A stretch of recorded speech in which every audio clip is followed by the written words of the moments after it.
ആ സമയത്താണ് ഒരു മൂന്നാമത്തെ നിരോധനം നേരിടേണ്ടി വന്നത്. അതിനെ എങ്ങനെ? നിരോധനം എന്നൊന്നും പറയാൻ പറ്റില്ല. നിരോധനത്തിൻ്റെ ഒരു മിമിക്രി എന്ന് വേണമെങ്കിൽ പറയാം. നിരോധനമായിട്ട് കണക്കാക്കിക്കൂടാ. പിന്നെ കേരളമായതുകൊണ്ട് സംഘത്തെയും സംഘപ്രവർത്തകരെയും ഇല്ലാതാക്കാൻ കിട്ടിയൊരവസരമായി നിലവിലുണ്ടായിരുന്ന ഭരണകൂടം അതിനെ ഉപയോഗിക്കാൻ ചിലയിടങ്ങളിലൊക്കെ പരിശ്രമിച്ചു.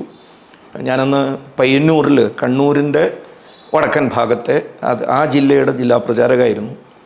അന്ന് എന്തു വന്നാലും പിടിക്കപ്പെടാൻ സാധ്യതയൊന്നുമില്ല. അതുകൊണ്ട് എന്ന് വിചാരിച്ചിട്ട് ഒരു കോംപ്ലാസൻസി, അമിതാത്മവിശ്വാസം വേണ്ട എന്നുള്ള നിർദ്ദേശമാണ് കിട്ടിയിരുന്നത്. അതുകൊണ്ടൊരല്പം കാര്യാലയത്തിൽ നിന്നൊക്കെ മാറി നിന്ന് പ്രവർത്തിച്ച് മുന്നോട്ട് പോവുകയായിരുന്നു. എല്ലാവർക്കും ഒരുപോലെ അറിയാവുന്നൊരു വസ്തുതയായിരുന്നു, സകലർക്കും, അതായത് നീതിന്യായ വ്യവസ്ഥയ്ക്കും അറിയാം, രാഷ്ട്രീയ നേതൃത്വത്തിനും അറിയാം, ഇത് അനിവാര്യമായി സംഭവിക്കേണ്ടുന്ന ഒന്നാണ് ആ തർക്ക കെട്ടിടത്തിൻ്റെ തകർച്ച എന്നത് എല്ലാവർക്കും അറിയാവുന്നതായിരുന്നു. അത് ഏതെങ്കിലും ഒരു സംഘടനയുടെ പ്രേരണ കൊണ്ട് സംഭവിച്ചതല്ല എന്നും അറിയായിരുന്നു. കാലങ്ങളായി അനുഭവിച്ചുകൊണ്ടിരുന്ന, ഹിന്ദു സമൂഹം അനുഭവിച്ചുകൊണ്ടിരുന്ന ഒരു കടുത്ത വേദന, അതിൻ്റെ ഒരു സാമൂഹ്യമായ വേദന എന്ന് വേണമെങ്കിൽ പറയാം, ഒരു സോഷ്യൽ ആഗണി. ആ ആഗണി ഏറെക്കാലം ആർക്കും തടഞ്ഞു നിർത്താൻ പറ്റുന്നതല്ല, ആർക്കും സപ്രസ് ചെയ്ത് നിൽക്കാൻ പറ്റുന്നതല്ല, അത് പുറത്തു വരിക തന്നെ ചെയ്യും.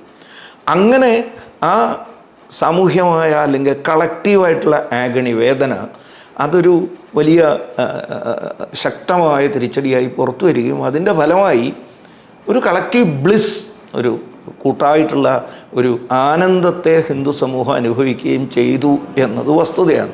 അപ്പം അതിന് ആരെങ്കിലും ഒരു സ്കേപ്പ് ഗോട്ടായി കാണണം ഭരണകൂടത്തിന്. അതിന് RSSനെ നിരോധിക്കുകയാണ് ചെയ്തത്.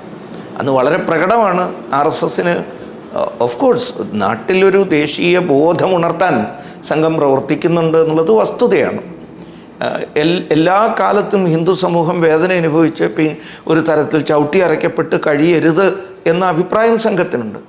അത് ഏതെല്ലാം മേഖലയിലൂടെ പുറത്തു വരുന്നുണ്ടോ അതിൽ സംഘത്തിന് താല്പര്യവും പിന്തുണ കൊടുക്കുകയും ചെയ്യും, അതും വസ്തുതയാണ്. പക്ഷേ അതുകൊണ്ട് രാമജന്മഭൂമിയിൽ നടന്ന പ്രക്ഷോഭത്തിൻ്റെ 100% ഉത്തരവാദികൾ സംഘമെന്ന ഒറ്റ പ്രസ്ഥാനമാണെന്ന മട്ടിലുള്ള ഈ ഭരണകൂടത്തിൻ്റെ വിലയിരുത്തലോ അതിൻ്റെ പേരിലുള്ള നിരോധനവും നിലനിൽക്കില്ല എന്ന് എല്ലാവർക്കും അറിയാമായിരുന്നു.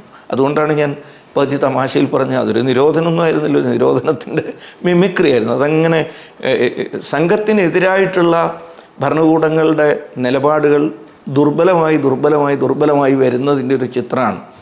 48-ന് മുമ്പേ, സ്വാതന്ത്ര്യം ലഭിക്കുന്നതിന് മുമ്പ് ബ്രിട്ടീഷുകാർ സംഘത്തെ ഇല്ലാതെയാക്കാൻ ശ്രമിച്ചിരുന്നു. സംഘത്തിൽ പോകുന്നവർ സർക്കാർ ജോലിയിൽ പോകാൻ പാടില്ല എന്നൊക്കെയുള്ള നിരന്തരമായ തടസ്സങ്ങൾ ഉണ്ടാക്കാൻ ശ്രമിച്ചുകൊണ്ടേയിരുന്നു.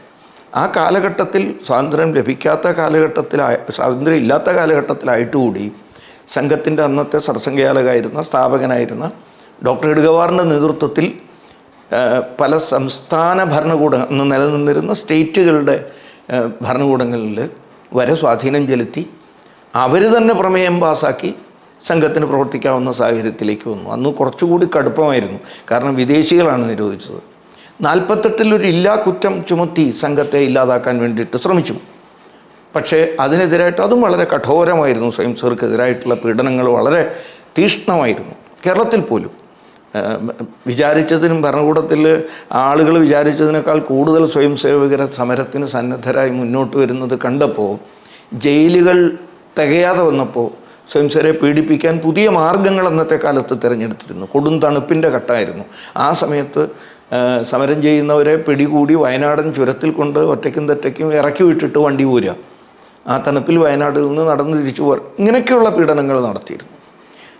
അതിൽ നിന്ന് ഒരു തരത്തിൽ പറഞ്ഞാലോ എന്ന് വെച്ചാൽ 48-ലെ 49-ലെ നിരോധന കാലഘട്ടത്തിൽ സംഘവും ശക്തമായിരുന്നില്ല. എന്നാൽ 75-77 കാലഘട്ടത്തിലെ അടിയന്തരാവസ്ഥാ നിരോധനത്തിൻ്റെ സമയത്ത് സംഘം വളരെയേറെ ശക്തമായിരുന്നു. പീഡനങ്ങൾ വളരെ ക്രൂരമായിരുന്നു സ്വയംസേവർക്കെതിരായിട്ടുള്ള, അതിൽ സംശയമൊന്നുമില്ല. പക്ഷേ അതിനേക്കാളൊക്കെ പിന്നീട് ലോപിച്ച് അതിൻ്റെ ഒരു കാരണം തങ്ങൾ ചെയ്യുന്നത് തെറ്റാണ് എന്ന് ഭരണത്തിലിരിക്കുന്നവർക്കും കൃത്യമായി അറിയാമായിരുന്നു. നീതി വ്യവസ്ഥ നടപ്പിലാക്കാൻ ചുമതലപ്പെട്ട പോലീസ് വിഭാഗത്തിന് അറിയാമായിരുന്നു. എല്ലാവർക്കും ഒരുപോലെ അറിയാവുന്ന വസ്തുത ആയതുകൊണ്ടാവാം അതൊരു വളരെ ദുർബലമായ ഒന്നായിരുന്നു. അതുകൊണ്ട് തന്നെ ചുരുങ്ങിയ സമയത്തിനുള്ളിൽ ആ നിരോധനം പിൻവലിക്കേണ്ടി വന്നു.